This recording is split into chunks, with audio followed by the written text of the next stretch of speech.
I know not everyone is going to see the movie immediately and may want to hear what the movie is like before seeing it, so for the first part of this video we'll do a non-spoiler review and then I'll put a warning when we get into spoilers so people can leave the video and not get spoiled. Guys, this movie is freaking sensational.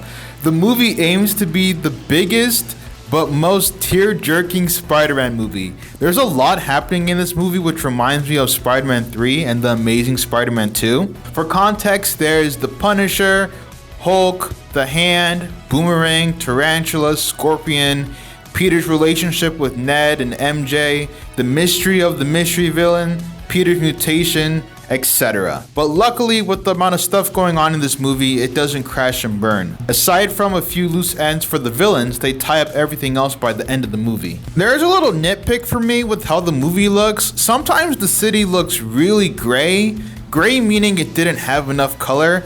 I know they're just buildings in a city, but it just looks bland in some scenes during the day. Other than that, I like the colors, especially on the suit. It's really vibrant. Speaking of the suit, the new suit Peter has always looks good in every single scene, man. It's a really nice touch that they went for a practical suit instead of CGIing the entire suit like they did before in Spider-Man Homecoming, Spider-Man Far From Home, and Spider-Man No Way Home. There are a lot of references from past Spider-Man movies and comics, so if you're a huge nerd, you'll greatly appreciate the amount of effort put in for the callbacks. Now let's get into characters. Let's start with Peter / Spider-Man. This portrayal of Spider-Man in this movie has been the most Spider-Man-like attitude. It is definitely an upgrade from the other 3 Tom Holland movies. He is very quippy and jokey. His dialogue and the fights in this movie are no longer awkward like they were in the past MCU Spider-Man movies. He just knows how to tickle your funny bone and make you smile. You get a lot of Spider-Man in this movie, more so than Peter Parker. It's just Spider-Man being Spider-Man and it's dang near perfect. He's just casually swinging through the city and it's so fun to watch. In the movie, Peter has a lot of tech, which you may think is a bad thing because you want him to be broke and suffer, but I'd say him having tech is actually beneficial to the plot of the movie. It helps move things along and you don't have to go over any problems that would come up if he didn't have the tech that he has. The tech that he has in the movie isn't distracting and it doesn't take away any of the elements that Spider-Man has. I'd say it even elevates it in scenes like him having a crime detector so he can go and fight crime. We also get to see how gifted Peter is for his intelligence because of the tech that he possesses. As you know, from No Way Home, Peter is now truly alone and doesn't have anyone he can lean on. You get to really see how detrimental and heavy it is on him as the movie progresses. As you know, MJ and Ned don't remember who Peter is, and the entire movie it fills you with the same longing for relationships that Peter has since everyone forgot who he was in Spider-Man No Way Home. This movie does a pretty good job with the emotions of sadness, and you get to see it the most with MJ and Ned's characters. Now, I haven't seen the Punisher TV show yet, but he has fantastic interactions with Peter. He's extremely funny. He has a natural comedic relief effect on the movie. He's never in your face trying to make you laugh. It's like second nature to him, which is a huge relief because we know how the MCU is like for their comedy. Hulk is in the movie, and without saying too much, we get that Avengers and Avengers Age of Ultron Hulk back. He's finally scary as the Green Goliath. He doesn't have that stupid autotune from Thor Ragnarok anymore. If you don't know anything about superheroes, then the reveal for the mystery villain hits a lot harder, and for those of you who do know things about superheroes, then the reveal for the mystery villain is pretty predictable from the start of the movie. The mystery villain is really freaking creepy, and it blends so well with the threats they have towards Peter. The mystery villain definitely has a terrifying demeanor all throughout the movie. I just want to quickly talk about the way Scorpion looks like. He looks okay. He has almost no color and he doesn't have his iconic mask. They were so close to having a good Scorpion design, but they dropped the ball. As you know from the trailers, Peter is mutating throughout the movie. Now you may think that mutations are always harmful, but they can actually be beneficial like you see in humans and animals. And you get to see the benefits of the mutation like with him having organic webs, and you get to see the harm it causes with him being more aggressive and not acting like his usual self. The fight scenes have epic choreography, especially when he's going against the Hulk and the Hand. The way they used different camera techniques to fit Spider-Man's fighting style was so cool. Now, is this movie worth seeing? I'd say definitely if you like superheroes, the MCU, or Spider-Man. But if you don't like any of those things, then I'd say you could still give it a shot. I brought my sister to the theater and she doesn't really like superheroes, but the movie was still captivating for her. The movie really grabs your attention the entire way through and it isn't boring. Now we're going to get into spoilers for Spider-Man Brand New Day, so for those of you who are going to watch the movie and have not seen it yet, please stop watching the video now.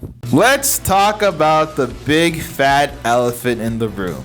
The worst kept secret in the MCU since No Way Home. And to no one's surprise, the big secret is Jean Grey is in the movie as the mystery villain. As bad as the reveal was for comic book fans, Jean Grey is a good antagonist in the movie. With the body possession she has, it gets to a point where you don't know who is actually themselves, just like Mysterio in Far From Home. Now, some comic book lovers may be bummed out because there is no Phoenix Force for Jean Grey in the movie, but to me, that's a good thing. It's too dang destructive.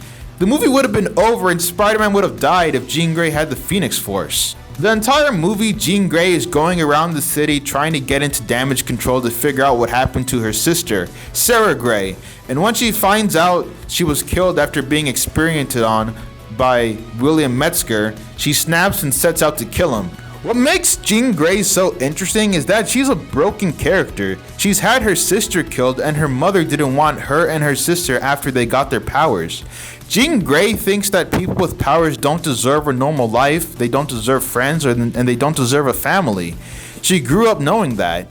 Jean Grey was in foster care and in and out of psych hospitals. She didn't have guidance for morals and values. So what Peter does, he steps in as Spider-Man to be a figure in her life. Peter convinces Jean Grey that she is not a killer when she's about to kill William Metzger. He invites Jean Grey into Peter's mind, and through Aunt May's memory, Peter tells Jean that having powers can be terrifying and things can happen sporadically. She's special, and because of that, the worst can happen to her. She is loved for who she is and not because she is special. Peter even tells her that she's not alone and that she's got him. He tells her it doesn't work if you try to be alone in your life. Which brings me to Peter's character. Peter gets a one-to-one with Jean and tells her that just because we lost someone doesn't mean we have to do this alone. Peter reflects at the end of the movie on Aunt May's grave and decides that he isn't going to be alone anymore. He's done not asking for help. He becomes friends with Jean Grey, the Punisher, and Ned by making him remember who Peter is by doing their handshake. And I bet he's on his way to make MJ remember him too. Let's talk about Peter's mutation. Again, Peter is mutating in the movie because he is in constant crisis because everyone forgot about him, and it's almost as if he's also trying to forget that he is Peter Parker and not just Spider-Man. He even tries to suppress the mutation, aka the crisis, by building an inhibitor similar to the one Bruce Banner uses to keep the Hulk contained. Punisher even gives insight to Peter hiding his identity and not sharing it with his loved ones. Peter tries to live his life without MJ and Ned, but he just can't. It's too much for him. MJ even sketches Peter in crisis like she did back in Homecoming. By the end of the movie, Peter embraces that he is Peter Parker and Spider-Man, accepting the mutation that he has. Before this, when Peter was mutating in the movie, we did get a taste of how he would be with the symbiote when he fights Scorpion a second time. He almost killed a cop when he threw Scorpion against the car, and later he dangles MJ, who is possessed by Jean Grey, off a building and tells her to get out of MJ. This movie was pulling on my heartstrings. Jean Grey goes looking for MJ, which causes Peter to protect MJ, and MJ eventually figures out that Spider-Man knew who she and Ned was, but MJ can't remember because of No Way Home. Later, Peter reveals his secret identity to MJ after she finds the note that Peter had for her at the end of No Way Home, but MJ doesn't remember him and says she doesn't love him. But that moment does get ruined when she leaves, but then pulls out the joke of not having a phone and needs a ride home. Which brings me to the complaints I have for this movie. Some of the villains that were shown didn't do much and were one and done, like Tarantula, Tombstone, and Boomerang. They were each in one scene, and Scorpion and the Hand aren't any better. They are basically non-existent in this movie. They don't do a single thing by themselves. When the Hand is fighting Peter, it's actually Jean Grey controlling them. With Scorpion, he's only getting screen time because of Jean Grey possessing others around him, and him. As much as it sucks that these characters didn't get fleshed out, it's also a good thing because then there would have been too much in the movie, then we would have got an Amazing Spider-Man 2 situation. This is just a nitpick of mine, but I would have liked to see Man-Spider in the movie.